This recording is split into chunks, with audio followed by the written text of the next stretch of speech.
Some of the turning points of history just happen. Volcanoes erupt. Earthquakes, floods and fires destroy cities. But most of the turning points of history do not just happen. This was their final hour.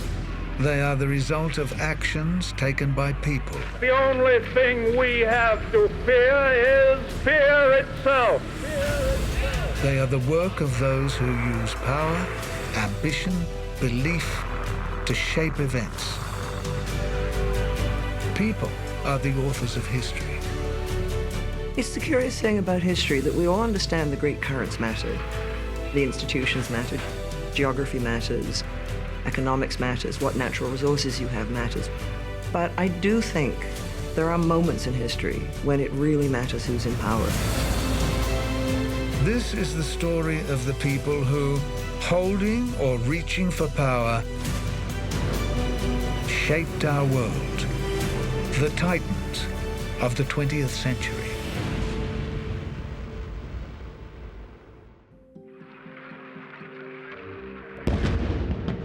(1929) was ushered in with Auld Lang Syne or another local tradition.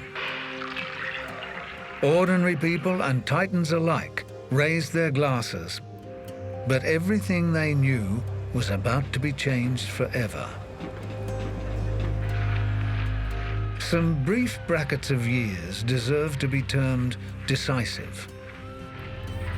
The short span that includes the crash on Wall Street, the start of the Great Depression, the election of the greatest American president of the modern era, and the arrival on the threshold of complete power of the German Führer. Zara Steiner, the great historian at Cambridge, calls the period from 1929, when the Wall Street crash happened, to 1933, which really was the height of the Great Depression in the Hinge years. And I think she's really right. These are the years that make things different.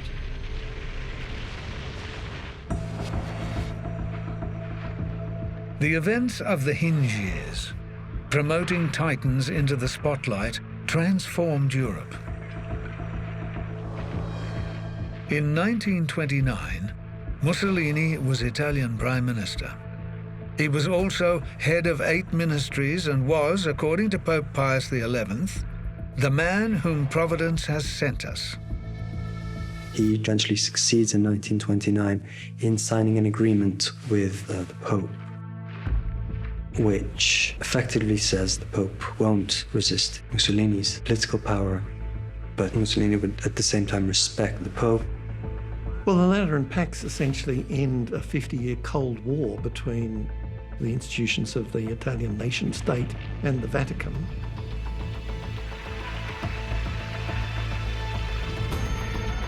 In a referendum on March 24th, more than 8.5 million Italians voted yes in support of the regime.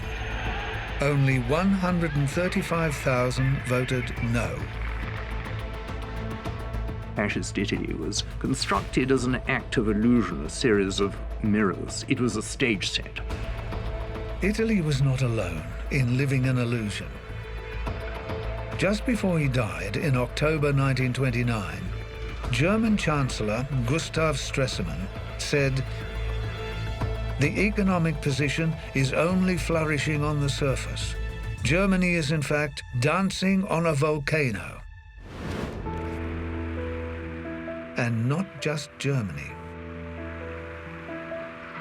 On the 23rd of October, the Chrysler Building's stainless steel spire was fitted.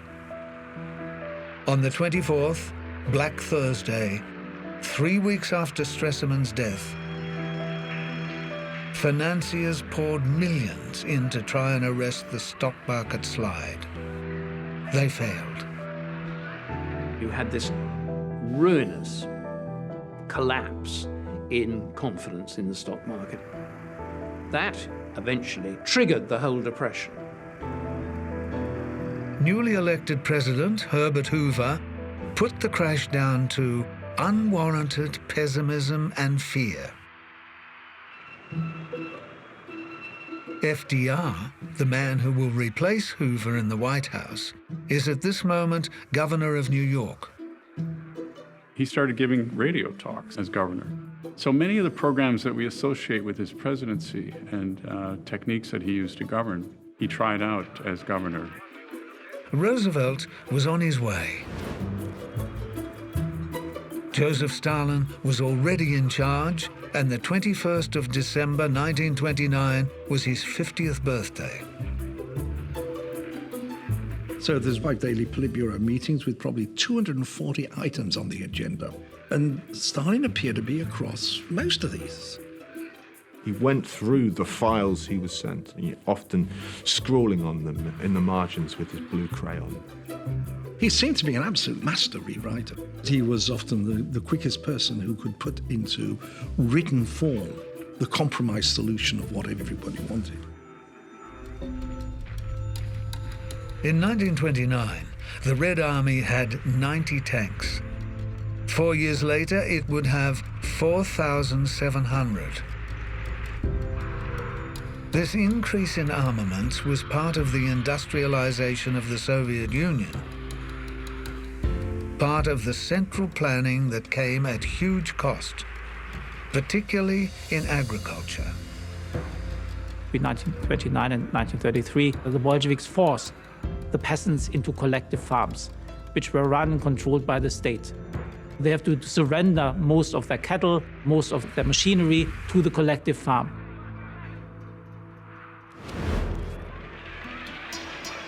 For a time, the focus returns to India and to one of the great PR exercises. Gandhi was really a genius of manipulating mass media, if you like. He was a genius of speaking to many different audiences. And you see this very clearly in the Salt Satyagraha of 1930. The salt tax cost the average Indian at most 15 cents a year. But salt was an essential of life, and the British rule, the Raj, had the monopoly. Salt was something that every Indian household recognized. So it was something that immediately connected the cause with everyday life for Indians.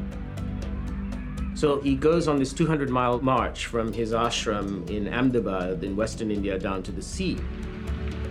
It's a fantastic piece of political drama. And then his stroke of real media genius was that he invited foreign film crews to follow him and film him on this march. In rousing popular support, the march was a success. In stirring government, it was a failure. Gandhi was getting under the skin of the British, particularly of a man of limited influence who would, before our story ends, have become one of the very grandest of the Titans. Churchill famously said, India is no more a nation than the equator, that it had no meaning as a nation.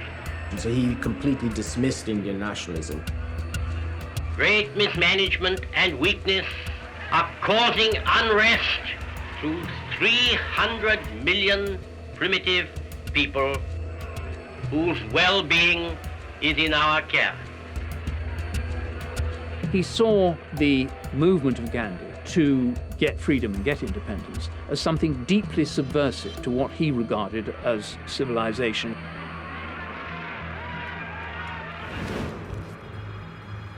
In the Soviet Union, by 1930, Zinoviev, Kamenev, Bukharin, Trotsky, and Rykov were all gone.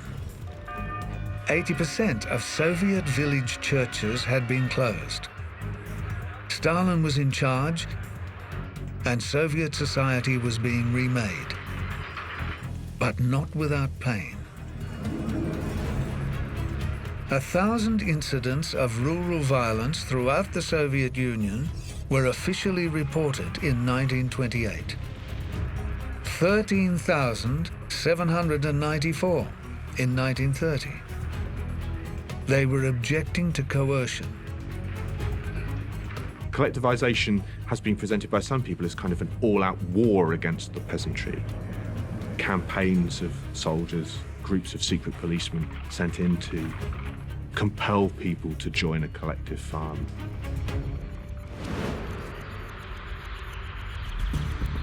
On September the 14th, 1930, the Nazi breakthrough election was held in Germany. And it's only really after 1930 that Hitler really registers on the radar. The Nazis climbed the ladder to second largest party in the Reichstag. Roughly a quarter of those who voted Nazi had never voted before. The Nazis very cleverly appealed to the nation and said, we are a party in favor of the national community. That was the slogan they used, the Volksgemeinschaft. So they were appealing and saying, we are the national party. Deutsches Volk, unser Vaterland, die Bewegung, die beides einmal retten muss.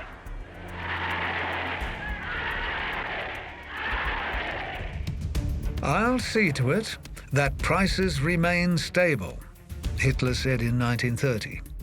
That's what my stormtroopers are for.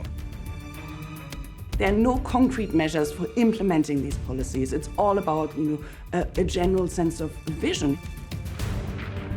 He had his casting directors, but fundamentally it was him. He was the messianic leader, so leader and message were the same thing. Generally, his principles, the supremacy of the Nordic Aryan race. Also that the Jews and the plutocrats together would destroy Germandom. Those are the constants. They're always there. They form his thinking. As many as 34,000 National Socialist meetings took place during the election campaign. No other party got close.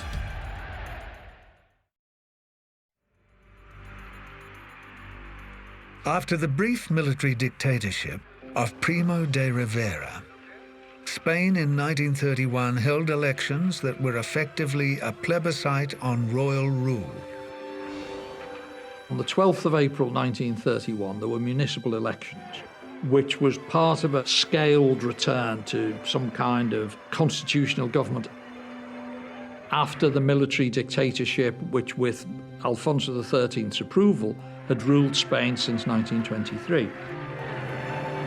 The elections decided that a better life would present itself if the king went away, and Alfonso XIII departed, noiselessly into exile. It was a runaway victory for Republican parties. Dolores Ibarruri, La Pasionaria, became editor of the left-wing Mundo Obrero in 1931. She was also arrested as the reaction of the conservative establishment stiffened. One priest, not untypically, suggested that Spain should be prepared to fight a civil war before we tolerate the separation of church and state. There were lots of machinations. Would it be possible to use the army? And in the end, a number of key generals said the slaughter would be beyond anything we are prepared to take responsibility for. And Franco was one of those. Franco, of course, would change his mind. On his deathbed, Alfonso XIII, who had thought, as many, many people on the right did in Spain, that the point of the civil war was to restore the monarchy, Alfonso XIII said of Franco, "He betrayed me at every turn." With titans, it seems always to be personal. He betrayed me. Mussolini is always right. Stalin was the sun, and Gandhi the great soul. Then there was the Führer. The word Führer was really coined for him by Dr. Goebbels, but he embraced it. The idea is that you get away from democratic norms because the focus is leadership. And there's also a providential element that comes into Hitler's language. That he's the man of providence, sent by God, sent by providence to lead the people. Something happened in 1931. which could have derailed Hitler before he took power. On September 21st, the Münchener Post reported that Hitler's niece had been found shot with Hitler's gun in her hand, that her nose was broken, and regarding this mysterious affair, the Post continued, informed sources tell us that on Friday, Herr Hitler and his niece had another fierce quarrel. In a statement published in the Post, Hitler denied everything, and it all blew over, and 42-year-old Adolf Hitler began to see more of 17-year-old Eva Braun, who would herself attempt suicide in 1932, the year in which Nadezhda Alliluyeva killed herself, widowing Joseph Stalin. It can be dangerous to get close to a titan. In September 1931, a bomb exploded alongside the South Manchurian Railway. The blast was the first bomb of a long war. The last would drop on Nagasaki on August 9th, 1945. 日露戦争の時に満州の権益を日本が獲得して、そういう満州権益も含めてそういう植民地を権益を取り戻そうという動きが出てきました。日本が満州に持っていたいろいろな権益を返せという動きが高まってきたわけです。日本はそうした中国側の動きの先手を取る形で満州の武力占領に打って出ました。Extending Japan's territory beyond the borders of its concession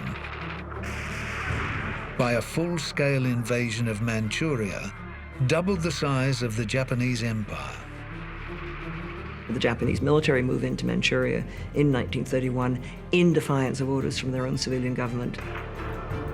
It had been planned by two relatively junior officers, but within the space of about 5 to 10 days, they managed to occupy large parts of a region that is about the size of France and Germany combined. 天皇はこの関東軍のやりすぎを大変心配していました。ところが結果的にその満州を占領してしまうとそれを褒めるんですね。On September 22nd, 1931, the American minister in China sent a telegram to the Secretary of State.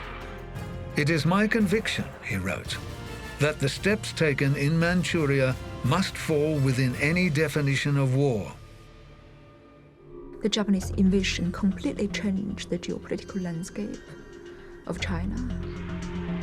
The threat of full-scale war as the Japanese extended their influence in northern China, that created, I think, a pretty widespread feeling that the Chinese should stand together. But not yet to the extent that Mao Zedong and Chiang Kai-shek had stopped fighting each other.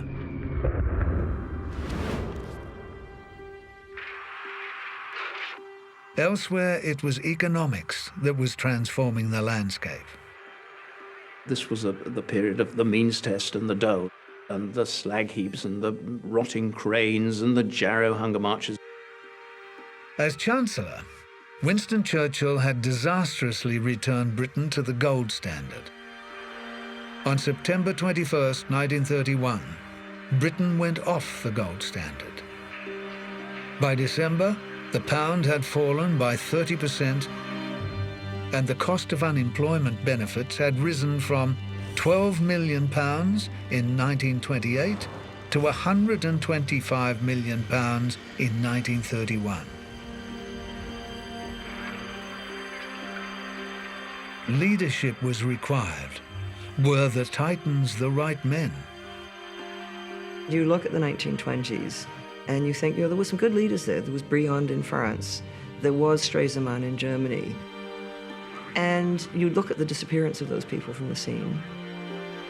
And you look at who is actually in power when a real crisis hits the world. And the real crisis that hits the world in this period is the Great Depression. When Mahatma Gandhi sailed for London in August 1931 to attend the Round Table Conference on the future of colonial India, he was probably as famous as any person in the world. The Italian educator, Maria Montessori, wrote, "Everybody knows him, even the smallest child. Everyone exclaims in his own language, 'That is Gandhi.'" Everyone except Churchill, who, opposing the conference, called Gandhi a seditious Middle Temple lawyer now posing as a fakir of a type well known in the East. On December 10th, Gandhi spoke in Geneva. "I regard myself as a soldier, though a soldier of peace." Gandhi's quite a big presence at the League of Nations. There's no accident there's a great big statue of him in the gardens of the Palais des Nations. "We have resorted to means that are scrupulously non-violent and peaceful," said Gandhi in his speech. "And strangers have testified, and I am here to give my testimony, that in a great measure we seem to have succeeded in attaining our goal." He exaggerated.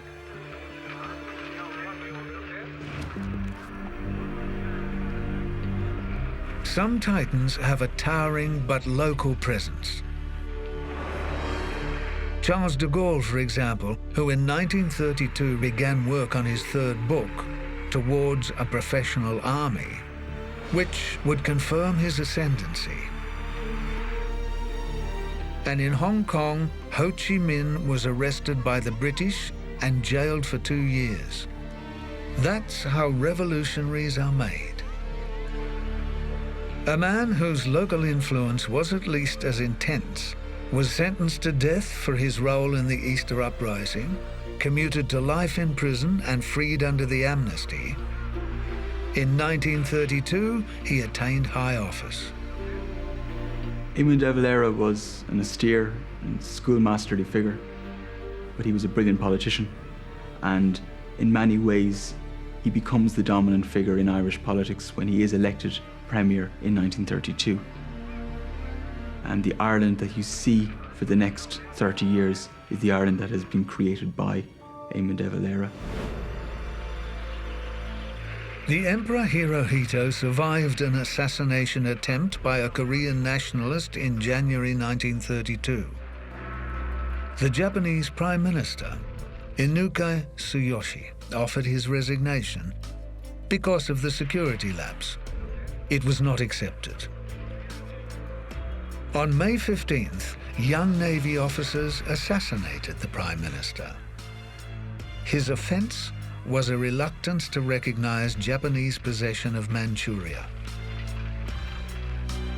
この犬飼内閣の崩壊によって戦前における日本の政党政治というのがですね、もう途絶えてしまいました。つまり国民の怒りはですね、政党政治に向いていたんですね。その経済恐慌によるその被害というのを食い止められない政党政治に対して多くの国民が怒っていた。ですから意外にですね、その暗殺した人たちに対して国民は同情的だったんです。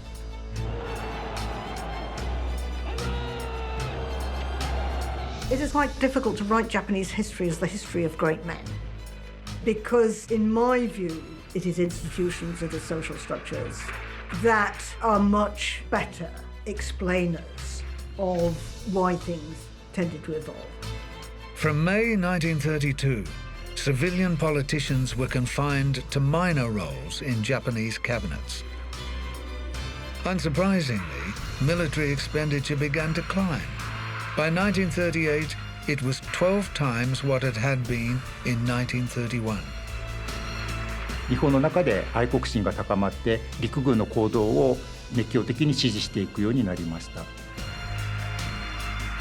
In 1933, Japan would quit the League of Nations, and a figure who will become prominent in our story moved to the front, Hideki Tojo. 東條という人はですね、当時の陸軍を非常にうまくコントロールしていました。ですから戦争にもしなったとすれば、東条を中心に陸軍は団結するでしょうし。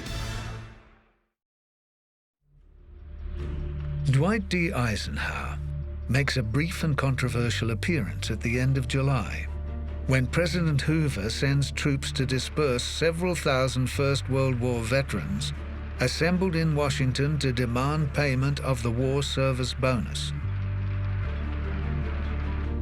Chief of Staff General Douglas MacArthur led the 12th Infantry Regiment, the 3rd Cavalry Regiment containing 6 Renault tanks was commanded by Major George S. Patton.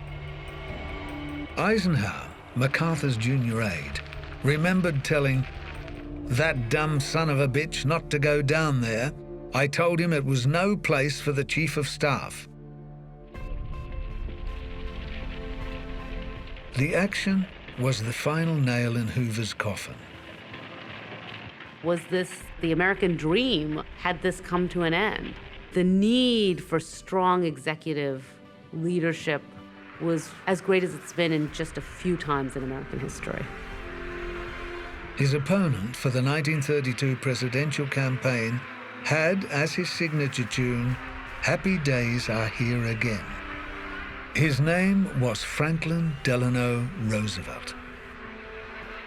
His health wasn't an issue in 1932 when he ran for president, but he was very good at dispelling those concerns. Roosevelt swept Hoover aside in the most one-sided election since Lincoln's victory in 1864. FDR's response was, in many ways, to remake America. It was called the New Deal. You've been told that things may be worse if I'm elected to office. But on the other hand, remember that things might have been a whole lot better. He gives off the impression in the 1930s when he's running for president and once he's elected that nothing can scare him. He's seen the worst. The ability that gives him to empathize with others who are going through hardship and to recognize to experience hardship is often not of one's own making or one's own fault, and that one needs assistance. This is what makes him the extraordinary man he became. As the votes for FDR were tallied, America was in a desperate state. Over 11,000 banks had gone under between 1929 and 1933. The country was in complete financial paralysis. Elected in November 1932, Roosevelt would be sworn in and take office in March 1933. Look, my friend, like a real landslide this time.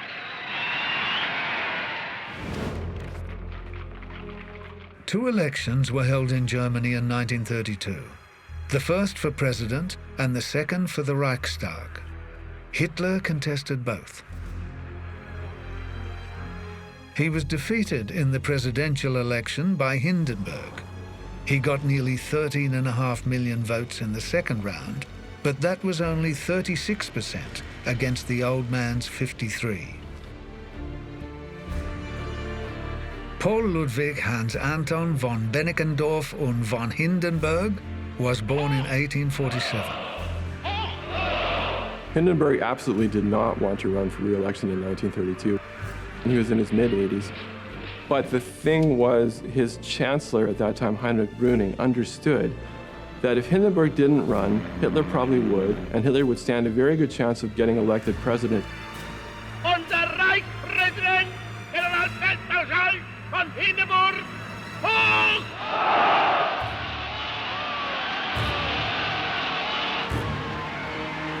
In the federal election in July, a swing to the Nazis made them the largest single party. An electoral success that owed a great deal to the party's chief propagandist, Joseph Goebbels.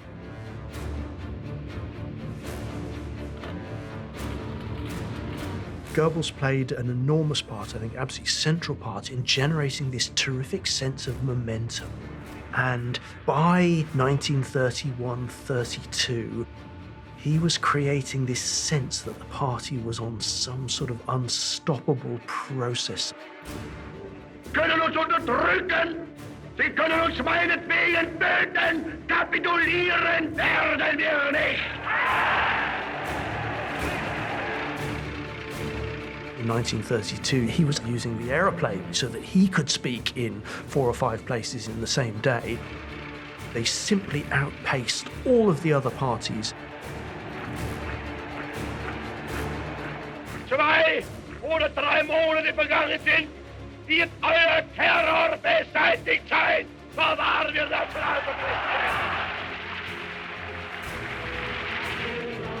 Electoral success revealed the Nazis to be, in Richard J. Evans' phrase, a rainbow coalition of the discontented. But their vote was not overwhelming, and we won't get an absolute majority this way, Goebbels confided to his diary. In Italy, of course, the leadership cult was already firmly established with Mussolini. He had a cult of personality, and one of its roles was to make sure people thought he had charisma. He was said to be able to cure infertility, to stop the mountains from crumbling. Mussolini claimed that his policies, though he did not always clearly articulate what they were, would ensure the moral and material grandeur of the Italian people. Fascism wasn't a dogma. It was a dynamic. It was a form of activism, and that was really what counted as far as the populace of Italy was concerned, and it was broadcast. The policies were, Mussolini carefully explained, aristocratic and democratic, conservative and progressive, reactionary and revolutionary. A lot of foreign commentators will come up with the view that Mussolini is a dictator and dictators are really not very nice, but on the other hand, the Italians are a hopeless, disorganized people, and you might as well have a dictator there. The orchestrated elevation of Stalin beyond the horizon of mere humanity cranked into overdrive in 1932. He wasn't a great speaker, but he could write drafts. Well, I think Stalin did have an underlying philosophy. But of course, I think he also enjoyed power. It gets very entangled, doesn't it? I mean, you have a vision of what you want to do and you think you're the only person who can do it. Alexander Woolcott, writing from Moscow in 1932, noted, "I have been here long enough to learn what the major industry of Soviet Russia is. It is printing pictures of Stalin." What Stalin seemed unable to solve was the general failure of collectivization. They did collectivize, which I think was a very risky thing because they did this very rapidly as a kind of police operation. Politburo document number 93 of December 6th called upon all collective and private farmers who are honest and dedicated to Soviet rule to organize all their efforts for a merciless struggle against kulaks. The problem with this term about kulak is, how do you define a kulak? How do you work out who a kulak was? That was partly a question of local popularity, who resisted the most, who it was convenient to find, as the example to me made. It wasn't always easy to spot who this rich class of peasant were. You could easily become labelled a kulak by just having 2 cows instead of the average one. That hardly makes you a major capitalist, right?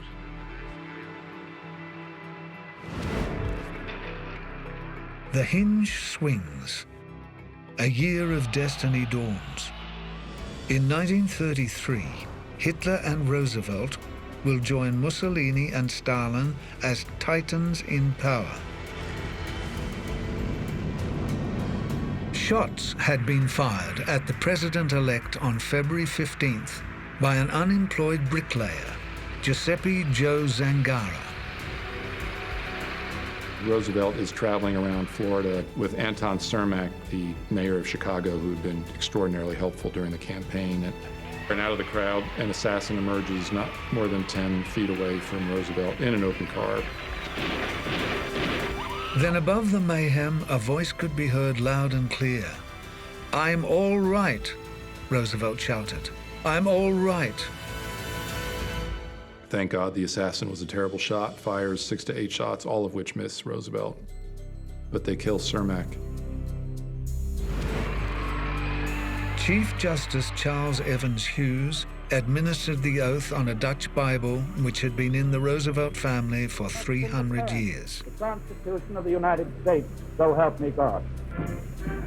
1933 inaugural address. That morning, the New York Stock Exchange had closed. This is the time to speak the truth frankly and boldly. The line that he's the most famous for is, "The only thing we have to fear is fear itself." But the line that got the greatest applause was, "This nation is calling for action and action now." And by the time that Roosevelt takes office, the banks have collapsed. Unemployment is at unimaginable levels. FDR's first action as president was to close the banks until March 9th. He called for a temporary bank holiday until Congress could convene to pass an emergency banking bill.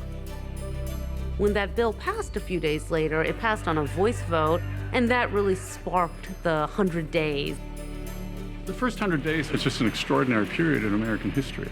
We get the passage of 15 major pieces of legislation. It's just unheard of. In 1932, there were about 20 million radio receivers in the world. 16 million of them were in the USA. On Sunday, March 12th, Roosevelt began the first of his radio broadcast fireside chats. With "My friends, I want to talk for a few minutes with the people of the United States about banking." And here you see you don't have a massive number of competing channels or anything like that. When Roosevelt addresses the nation, all of the nation listens. And this is how he talked them softly through the horrors of the Great Depression. And it is my belief that hoarding during the past week has become an exceedingly unfashionable pastime.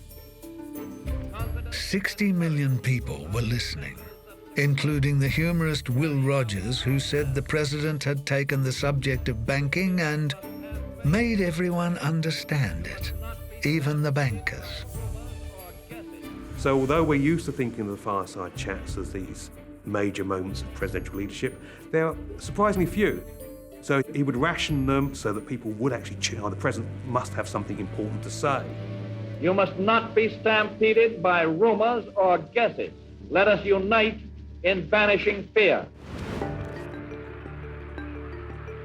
The day after the president's speech, Americans were queuing to put their money back where their president promised them it would be safe. 2 days later, the New York Stock Exchange reopened after a 10-day hiatus, and the Dow leapt 15%, the largest single-day rise in its history.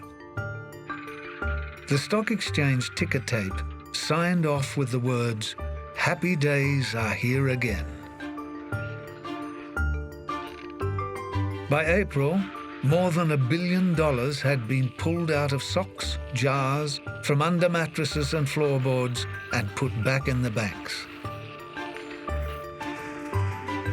About 450,000 Americans wrote to their new president in his first week in office. During Hoover's presidency, one person worked in the White House mailroom. For FDR, the staff had to be increased to 70.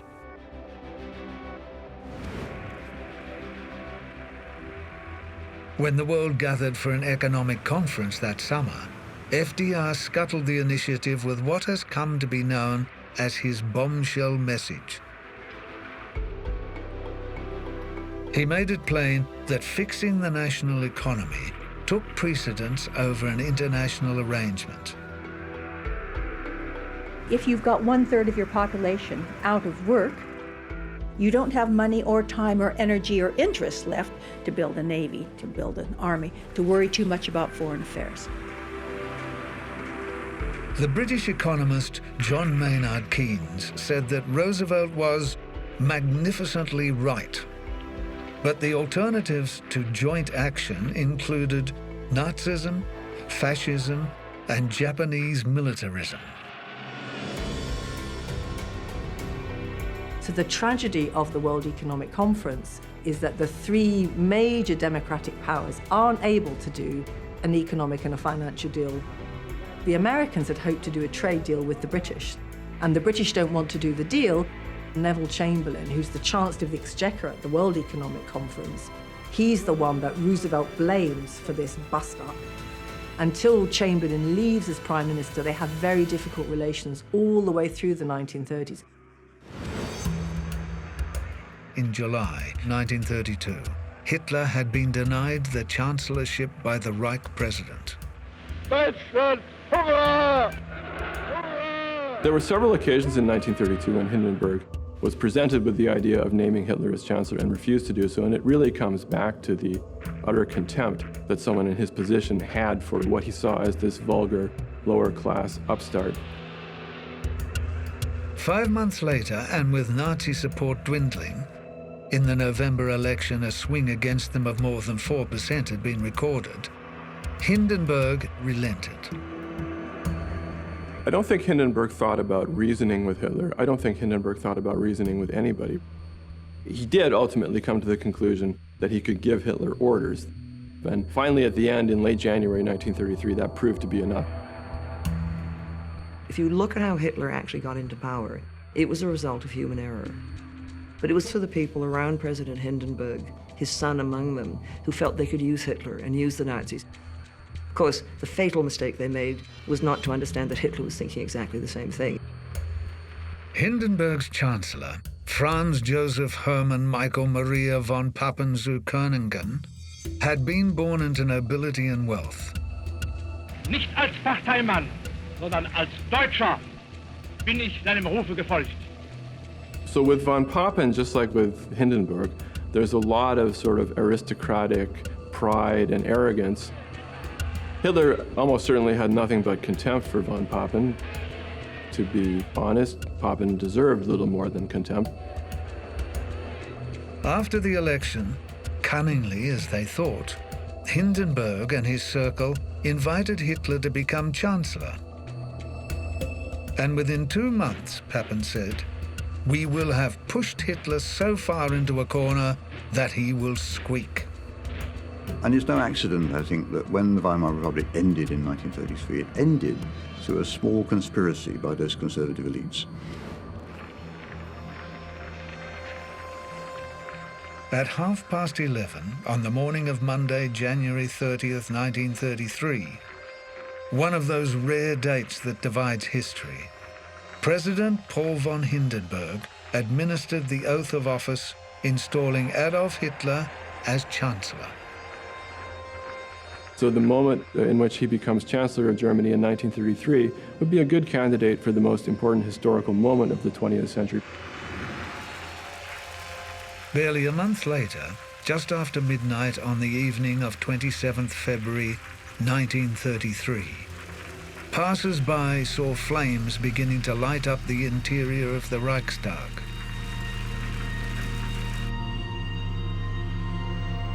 Arriving on the scene, Hitler confided in Sefton Delmer, reporting for the London Daily Express. You are now witnessing the beginning of a great new epoch in German history, Herr Delmer. The next morning, the cabinet, which had a non-Nazi majority, met to draw up an emergency decree that abrogated civil liberties across Germany.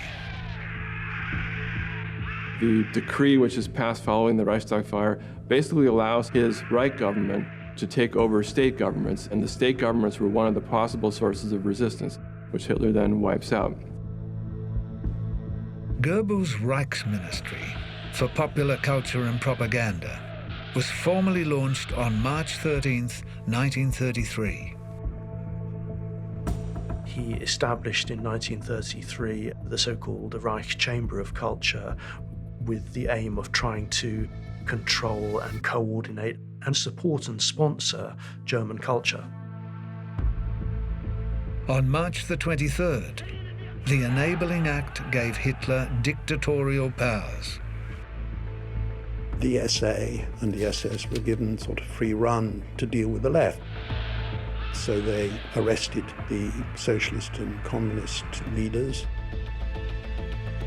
The first concentration camp, intended for Communist Party functionaries, was set up on March 22nd, outside a town named Dachau. There were a lot of concentration camps in the spring of 1933, and these were often simply cellars somewhere or derelict factories which they used to hold these people and beat them up.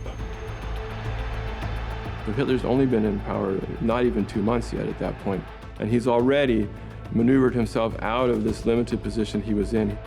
He's already broken out of the box. He's already basically got dictatorial power in his hands.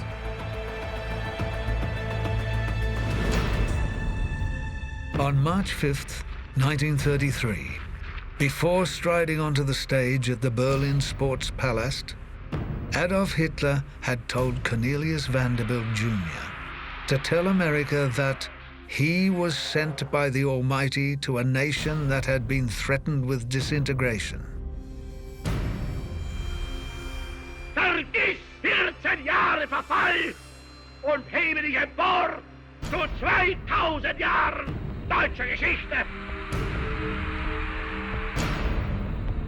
On October 14th, Hitler announced the dissolution of the Reichstag, setting fresh elections for November 12th. It was not properly an election. Rather, it was a vote of confidence, and 92.1% of the electorate declared their confidence in Hitler. Winston Churchill, speaking in the House of Commons on November 7th, warned that Germany had already started to rearm.